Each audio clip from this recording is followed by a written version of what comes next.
கர்த்தருடைய பரிசு நாமத்துக்கு மகிமை உண்டாவதாக. ஆண்டவராகிய இயேசுவின் நாமத்தில் உங்களை அன்போடு கூட வாழ்த்தி வரவேற்பதில் கிறிஸ்து இயேசுவுக்குள் நான் பெரும் மகிழ்ச்சி அடைகிறேன். இன்றைக்கு நாம் தேவனுடைய வார்த்தையை தியானிக்கும்படி இந்த 1 நாளாகமம் 16ஆம் அதிகாரம் 13வது வசனத்தை நான் உங்களோடு கூட இன்றைக்கு பகிர்ந்து கொள்ளும்படிக்கு நான் விரும்புகிறேன். அங்கே எழுதப்பட்டிருக்கிறதை நான் வாசிக்கிறேன். அவர் செய்த அதிசயங்களையும் அவருடைய அற்புதங்களையும் அவர் வாக்கின் நியாய தீர்ப்புகளையும் நினைவு கூறுங்கள் என்று எழுதப்பட்டிருக்கிறதை இந்த இடத்திலே நாம் வாசிக்கிறோம்.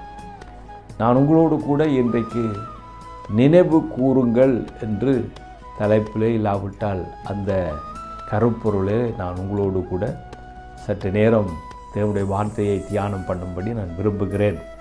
இந்த இடத்திலே இதை தாவீது ராஜா எழுதி வைத்திருக்கிறதை நாம் கவனிக்கக்கூடியதாக இருக்கிறது.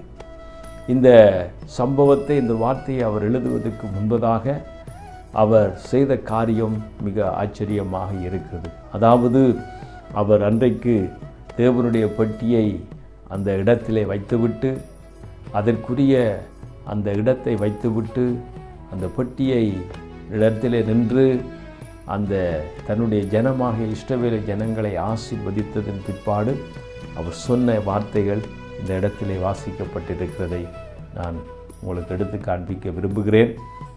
அந்த இடத்திலே அவர் சொல்லுகிற ஒரு முக்கியமான ஒரு காரியத்தை அவர் சொல்லுகிறார். நினைவு கூறுங்கள், தேவன் செய்த அதிசயங்களையும் அற்புதங்களையும் அவருடைய வாக்கினுடைய நியாய தீர்ப்புகளையும் நினைவு கூறுங்கள் என்று அங்கே சொல்லுகிறதை இந்த இடத்திலே கவனிக்கக்கூடியதாக இருக்கிறது. தாவீதுக்கு ஒரு முக்கியமான ஒரு நன்மை நடந்திருக்கிறது. அவர் அந்த ஆசாரிப்பு அந்த கூடாரத்தில் இல்லாவிட்டால் தேவனுடைய பெட்டியை அங்கே வைத்ததன் பிற்பாடு தேவனுடைய அதை கொண்டு வருவதற்கு அவர் செய்த காரியங்களை எல்லாம் நாம் அறிந்திருக்கிறோம். அங்கே வந்த பொழுது அவருக்கு பெரிய மகிழ்ச்சியும் சந்தோஷமாக இருந்தது. அதை தேவன் தனக்கு சொன்னதை இல்லாவிட்டால் தேவன் தனக்கு வாக்கு கொடுத்ததை அதை எல்லாம் அவர் நினைத்தார். அது மாத்திரமில்லாமல் ஒன்றுமில்லாதவனாக ஆடுகளுக்கு பின்னாக அலைந்து கொண்டிருந்த தாவீதை கர்த்தர் ராஜாவாக ஆக்கி அவரை பெரியவனாக ஆக்கினதை தாவீது எப்பொழுதும் நினைவு கூறுகிற மனிதனாக இருந்ததை இந்த இடத்திலே கவனிக்கக்கூடியதாக இருக்கிறது. அவருடைய எல்லா சூழ்நிலையிலும் கர்த்தர் தனக்கு செய்த நன்மைகளையெல்லாம் அவர் நினைக்கிறவராக இருக்கிறார். ஆகவே தான் சங்கீதத்தில் சொல்லப்படுகிறது, என் ஆத்துமாவே கர்த்தரை ஸ்தோத்திரி, அவர் செய்த சகல உபகாரங்களையும் மறவாது என்று அங்கே எழுதி வைத்திருக்கிறதை பார்க்கக்கூடியதாக இருக்கிறது. இந்த தாவீது தேவன் செய்த எல்லாவற்றையும் அவர் நினைத்து பார்க்கிறவராக இருக்கிறார். தன்னுடைய மரண தருவாய்களிலே, தன்னுடைய இயலாமை நிலைகளிலே சத்துருக்கள் அவரை சுற்றிலும் நெருக்கி அவரை கொல்ல நினைக்கிற பொழுது, அவர் அழிக்க நினைக்கிற பொழுது, அவை எல்லாவற்றிலும் இருந்து கர்த்தர் தன்னை காத்ததையெல்லாம் நினைத்த தாவீது ஆண்டவரை நினைவு கூறுகிற ஒரு மனிதனாக தேவன் செய்த எல்லா நன்மைகளையும் நினைக்கிறவராக இருக்கிறார். ஆகவே அவர் ராஜாவாக இருக்கிற பொழுது அந்த சமஸ்த இஸ்ரவேல் ஜனங்களும் அந்த இந்த இடத்திலே இஸ்ரவேல் ஜனங்கள் கூடி வந்திருக்கிற பொழுது அவள் எல்லாரையும் ஆசீர்வதித்து இந்த வார்த்தையை சொல்லுகிறார், நீங்கள் கர்த்தர் செய்த அற்புதங்களையும் கர்த்தர் செய்த அதிசயங்களையும் நினைவு கூறுங்கள், அதை நினைத்து பாருங்கள், எப்படியெல்லாம் கர்த்தர் அற்புதம் செய்தார் என்பதை நினைத்து பாருங்கள், ஆச்சரியமான அதிசயமான வல்லமையான காரியங்களை செய்தார் என்பதை தாவீது சொல்லுகிறதை இங்கே பார்க்கக்கூடியதாக இருக்குது. அந்த அதிகாரங்களை முழுவதும் நீங்கள் வாசித்து பார்க்கின்ற பொழுது இந்த இடத்திலே 4 காரியத்தை உங்களோடு கூட நான் முன்பதாக வைக்க விரும்புகிறேன். அவர் எதை சொல்லுகிறார் என்றால், முதலாவதாக நினைவு கூற வேண்டும். கர்த்தர் செய்த நமக்கு எல்லா காரியத்தையும் நினைத்து பார்க்க வேண்டும், நினைவு கூற வேண்டும் என்று அவர் சொல்லுகிறதை இந்த இடத்திலே கவனிக்கக்கூடியதாக இருக்கிறது. இரண்டாவதாக இந்த இடத்திலே பார்க்கலாம், கர்த்தர் செய்த அநேக காரியங்களை பிறரிடத்திலே மற்றவரிடத்திலே அதை சொல்லும்படிக்கு தேவன் நமக்கு எத்தனையோ அற்புதங்களை செய்திருக்கிறார், அதிசயங்களை செய்திருக்கிறார். மற்றவர்களுக்கு பிறரிடத்துக்கு நாம் அதை அங்கே சொல்ல வேண்டும் என்று அவர் விரும்புகிறதை பார்க்கக்கூடியதாக இருக்கிறது. மூன்றாவது நாங்கள் பார்க்கிற பொழுது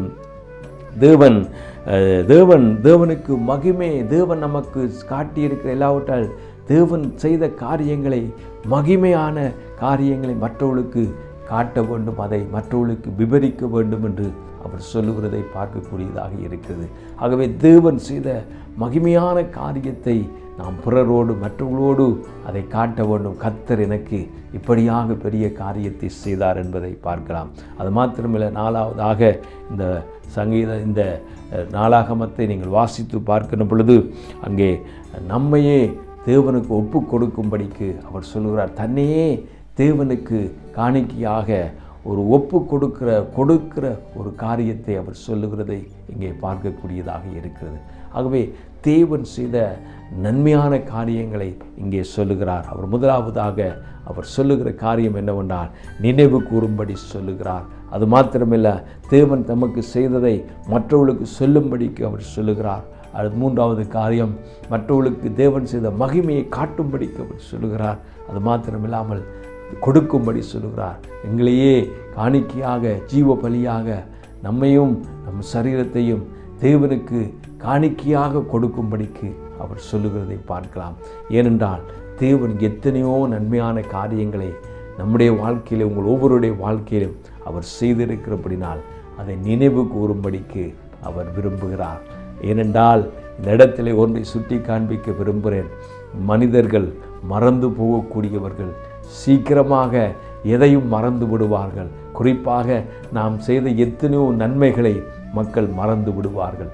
ஆனால் இந்த இடத்திலே தாவீது ராஜா தன் இருதயத்திலே தேவன் தனக்கு செய்த எல்லா நன்மைகளுக்காகவும், எல்லா உபகாரங்களுக்காகவும், எல்லா கிருபைகளுக்காகவும், எல்லா இரக்கங்களையும் அவர் நினைத்து ஆண்டவரை மகிமைப்படுத்துகிற ஒரு மனிதனாக இருந்தார். அது மாத்திரமில்லை, தனக்கு கொடுக்கப்பட்ட எல்லா ஜனங்களுக்கும் தான் ஆளுகை செய்வதற்கு கொடுக்கப்பட்ட எல்லா மக்களையும் பார்த்து அவர் சொல்லுகிற காரியம் என்னவென்றால் தேவனுடைய அதிசயங்களையும் தேவனுடைய அற்புதங்களையும் அவர் வாக்கினால் சொன்ன அந்த நியாய தீர்ப்புகளையும் நீங்கள் நினைவு கூறுங்கள், அதை மறந்து போகாதிருங்கள்.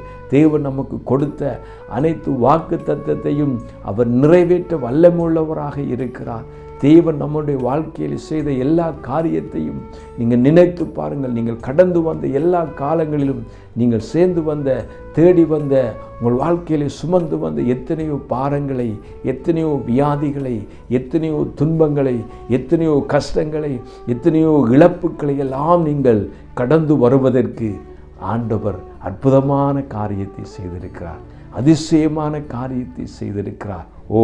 அந்த தேவன் நல்லவராக இருக்கிறார். எங்களை அதை நினைத்து பாருங்கள். கர்த்தர் உங்களுக்கு செய்த எல்லா காரியங்களையும் நினைவு கூர்ந்து பாருங்கள்.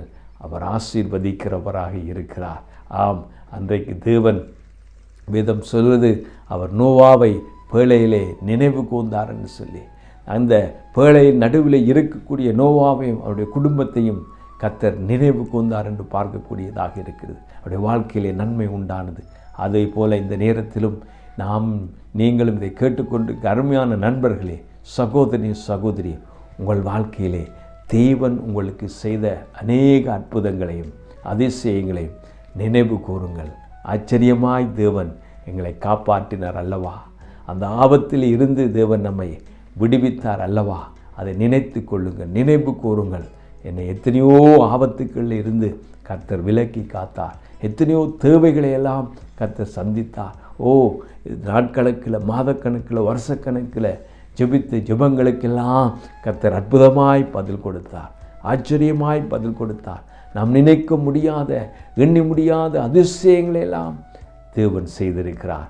இதை கேட்டுக்கொண்டு அருமையான சகோதரியே, உங்கள் வாழ்க்கையிலே நீங்கள் தேவனை அறியாதவர்களாக, இந்த ஆண்டவராக இயேசு கிறிஸ்துவை தெரியாதவர்களாக இருக்கலாம்.